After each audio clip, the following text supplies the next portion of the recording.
Okay, we can't build this as one surface.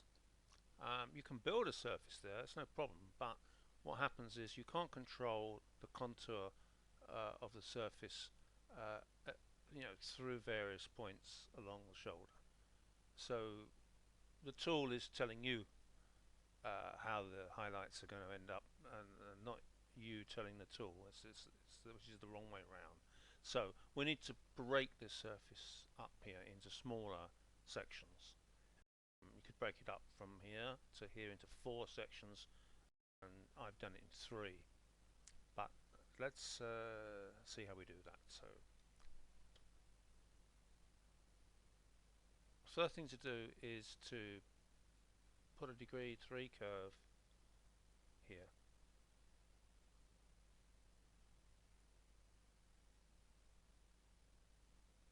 Okay. Now I've already got curves there, so I'm just putting it in a similar position. Okay. Now if we go into F9, which is front, and have a look, we can see that I'll zoom in a bit here. This is the curve that I've already constructed, and this is the curve that we've just put in. Degree 3, it has 2 available CVs, so grab those. I've got step size equals 0.05 or 0.05, and pick both. And then you must never move just to the right, you must, or just up, you must move both the right mouse button and the middle mouse button in order to get a sort of balanced shape. Okay, let's put a comb on that, just get some idea of what we're doing, and you see it really is quite a nice curve, isn't it? Now it's accelerating a little bit at this end compared to that end, but it's quite a nice curve.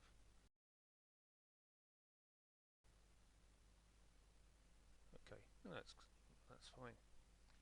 Now, if you find this type of view very, very confusing, which a lot of people do, I'll just point out a few things to you. So, once you get used to reading curves, it's not so difficult. These curves, additional curves for the shoulder patches, if they're confusing you, you can either template them. So you pick the curve or curves. I don't want that one. Okay, and then make template, and they virtually disappear and make it easier to concentrate on what you're looking at.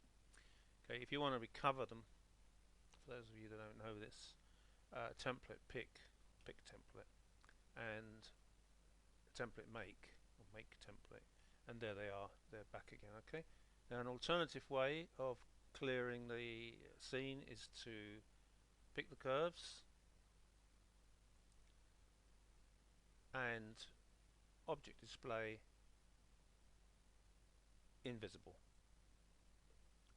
and then they're right out of the way. Okay, you want them back again, object display visible, and there they are. Okay,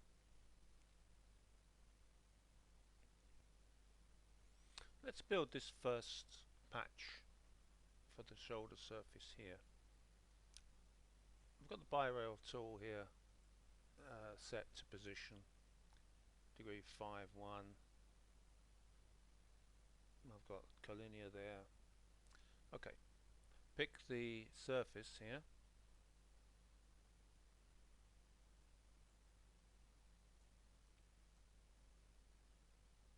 Okay, this red arrow here is telling us that the curve is not making good contact with the long curve, good intersection, so let's sort that out.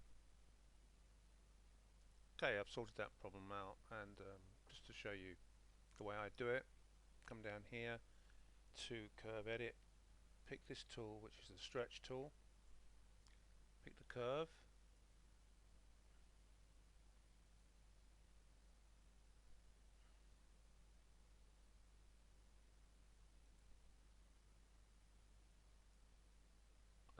attach the curve. Need to zoom in for this. Attach the curve like so. Okay. Pick nothing.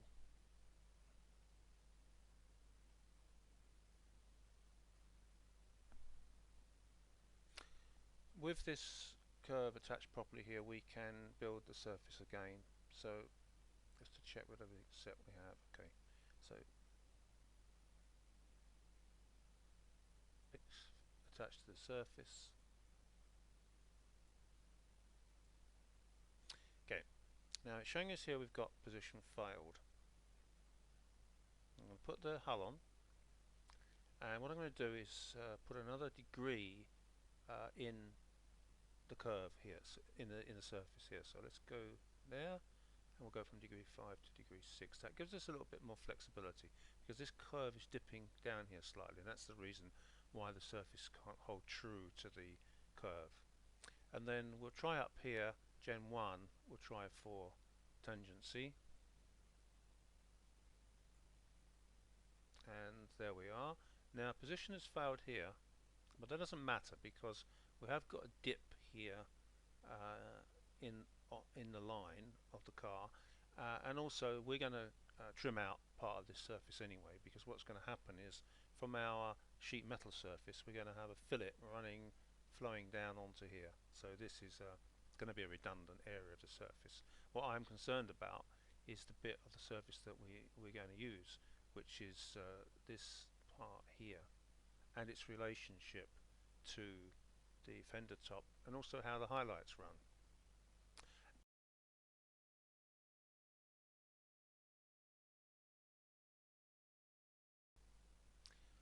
Okay, it's very nice, isn't it? Flows beautifully here, and the highlights are running parallel along there. If they weren't, you could adjust them by adjusting this curve, which is why I've kept the curve as a degree 3. So let's